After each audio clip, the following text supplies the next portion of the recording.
Hello lovelies, and welcome to today's video. My name's Alya and I'm so glad you stopped by. Today we're talking about cataract calculations. I'm taking you behind the scenes of a day in the life of an orthoptist once the patient leaves the clinic, once all the measurements are done, once all the explanations are made, what we as orthoptists have to do once we're on our own, and the crickets are chirping and the computer is shining bright in our eyes. So stick around to learn a little bit more about all the maths we do.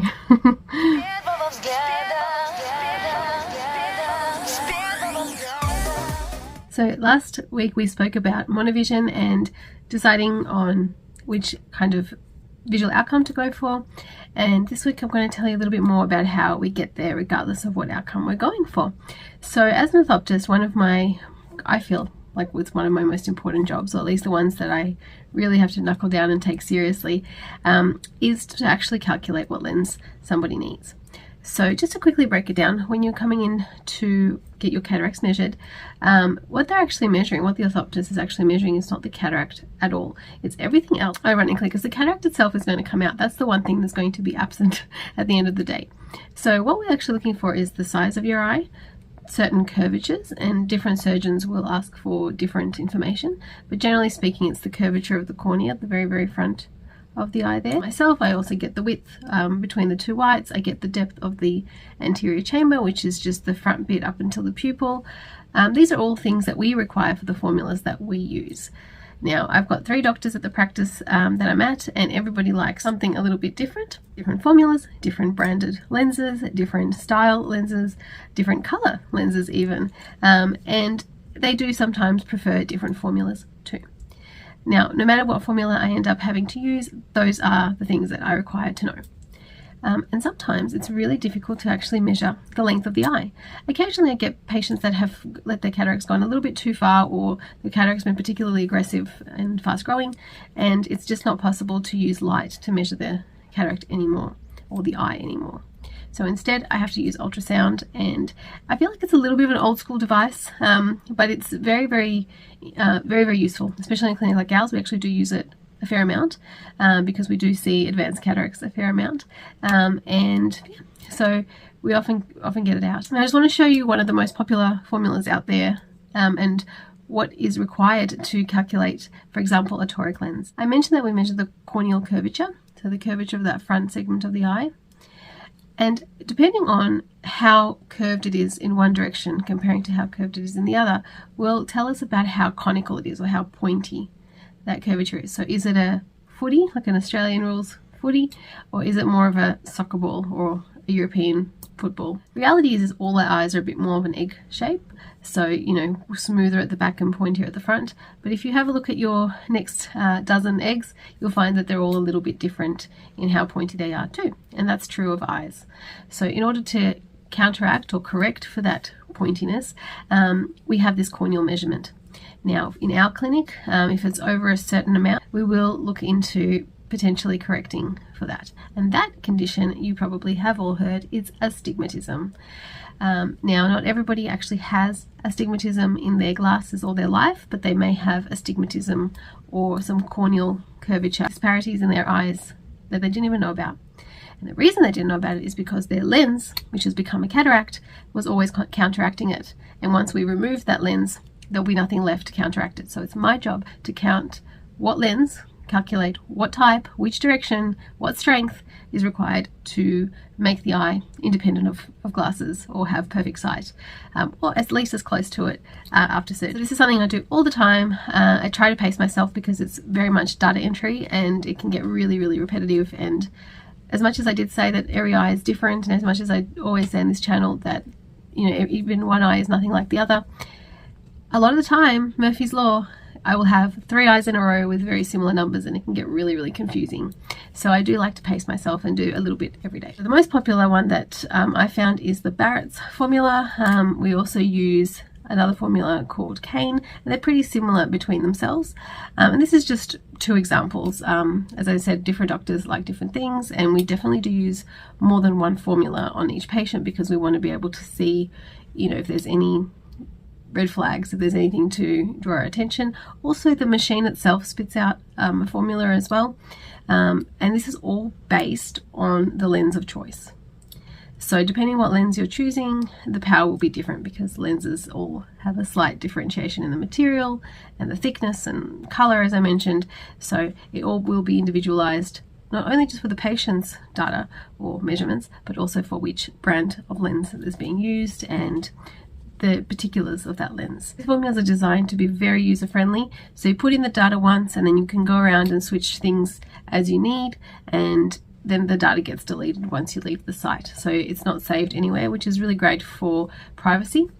So you use it and then you sort of swat it away. A little bit like a very, very complex and very, very advanced calculator. Quickly saying, this is not a lesson on how to use a formula. I just want to explain what it is that we orthoptists go through, or clinicians go through, to get the final results for you guys. So when we talk about the case, we're talking about a measurement called the keratometry. Keratometry refers to the corneal planes that I described earlier. So we put in the flattest one, so the lowest number, and the axis, or the direction in which it's going. So if it's, for example, perfectly horizontal, it'll be at 180 degrees, and there's a little eyeball on the side there that lets us just visually guide ourselves as well, and then we'll eventually spit out a result. The steep K is the opposite one. So often it's the vertical one, it can be the other way around. There's no hard and fast rule, it's very individual to the eye. And then of course the axes that it's at. So if the flat one was at 180, then the steep one will be at 90. They're always 90 degrees to each other. That part doesn't change. That's always true. Then you've got your axial length, and that is the length of the eye, so that from the very, very front surface, which is the tip of the cornea, to the very, very back where your macula meets the line of light coming into your eye. Then you've got your optical ACD, anterior chamber depth, which I spoke about before, just that little parcel in the front of the eye, a little segment that goes from the cornea up until the iris.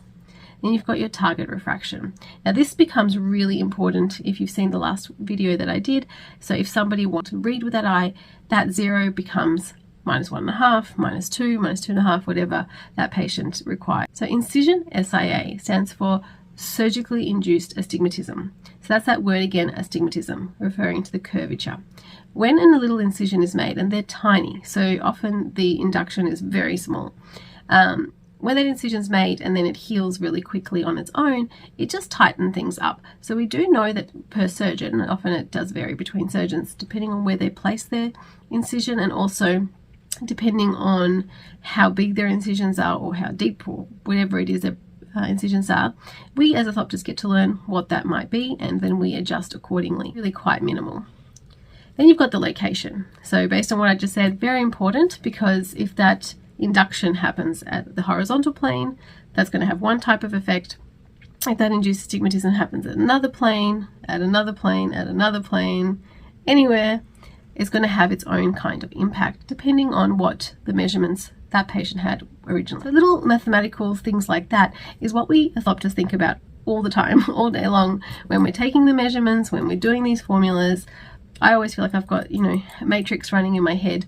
I'll see somebody's measurement and I'll see what it is and I go, yes, they're not going to need a complicated amount of work to get the results, which makes things more predictable for the patient. It makes things more predictable for myself. It's all very nice. When I get some more complicated or convoluted numbers, I straight away think, oh goodness, they're going to need this, they're going to need that. And I'm constantly thinking about, do I need other tests? Do I need other measurements?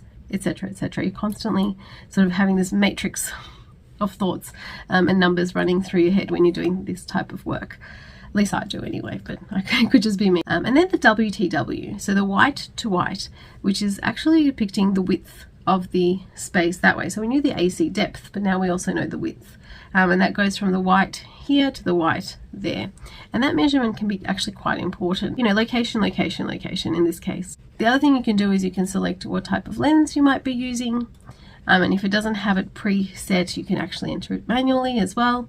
So it's all very user-friendly, and then it will give you a result, which is the suggested lens based on its formula, not only the power, but also the T, which stands for toric, and that is what fixes astigmatism when it comes to intraocular lenses.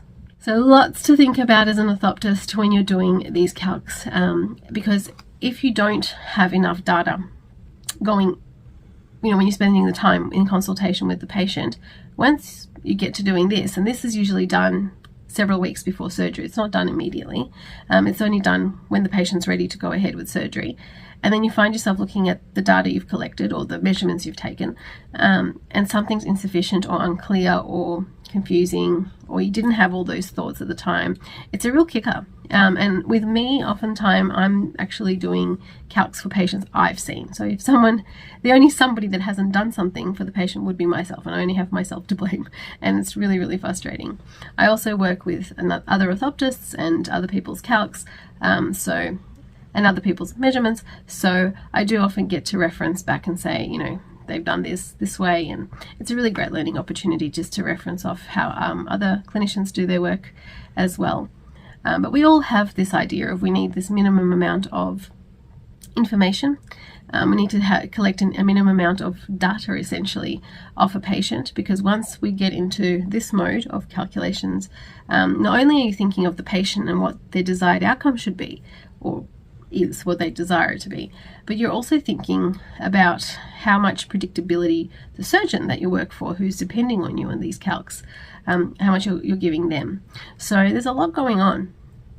So when I do these calcs, I very much just concentrate on numbers. I try not to think about the patient at this stage. I read the information I need. I look at the history first. I know what I'm kind of going for. I know what the desired outcome should be, and then I look at numbers.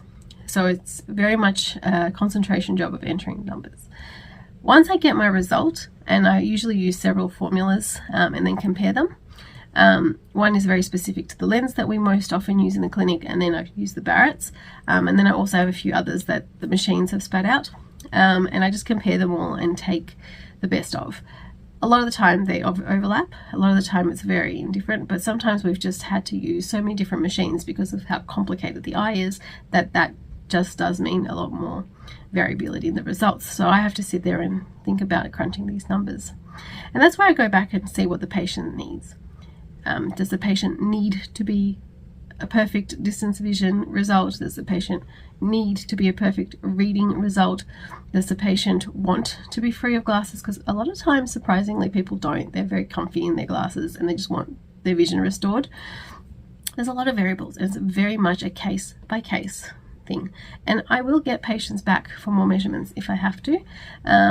It's happened before. It's a commonplace thing.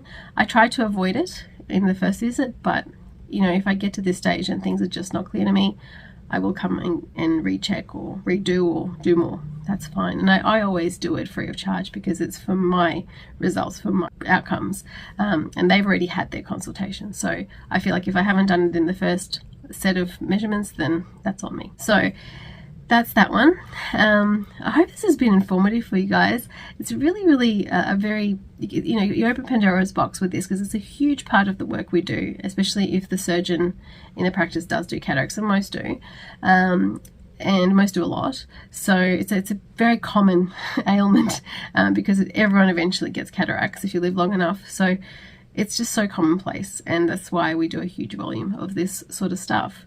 The other thing that I haven't really spoken to because it's a bit more rare is that when people have had corneal surgery in their 30s, 40s, sometimes 50s, and they get to their 60s and 70s and they need these IOL transplants or these cataract surgeries, that corneal curvature, as you've heard in this video, it's a big part of what we're using. It's a huge part of these formulas. So when the cornea has been changed and is no longer in its natural state, what do? Can't rely on these measurements no matter how good they are because they have been changed surgically previously. So I actually have another formula that I use just to guide me with how predictable my formulas are. It's actually just like a standardization thing that I use. Often confuses things, but I always use it just to know that what to expect, so I can then talk to the patient and tell them what to expect or what I'm expecting. And then there's a lot of hoping and praying and sleepless nights until the actual outcome is possible. So surgery's actually happened. As I mentioned in my last video, a lot of my job is just communicating with the patient so that my expectations line up with their expectations. So they need to know what I can achieve or what is achievable, and also what the surgeon can achieve. But also, what they're going to be expecting is 90% of the job. honestly. You can take the best measurements, you can have the greatest surgery, and the eye is going to do what the eye is going to do. And being able to communicate that effectively to patients is honestly the biggest challenge, and if successful, the biggest reward, because then there's no shock after surgery. I love this. It's so rewarding. We get to achieve so much in such a straightforward, very strategic kind of thing, and a lot of the time it's possible to achieve equal outcomes as well, and that's wonderful. So I do hope you enjoyed this video. I hope it's been interesting to learn about what orthoptists do for cataract surgery. I always talk about the actual preparation, and I talk about surgery, and I talk about what cataracts are a lot, but then I've never really gone into formulas and, you know, the secret life of an orthoptist once the patient leaves the clinic. So this is what we're doing in those late nights after clinic. We're sitting there and trying to figure out what it is that we can do best for your eyes. And this is just one little portion of that process, but I feel like this is something I do spend a lot of hours on, and it definitely deserves the attention. For more videos like these, and also on Tichels and all kinds of makeup stuff, definitely hit subscribe. For more crazy things about my life and a little lookbook into cute puppies and kids and things like that, definitely head over to Instagram and follow me there. Wherever you are around the world, lovelies, I hope you're having a great day. I hope you're staying safe and healthy, and I can't wait to see you on the next one. Bye!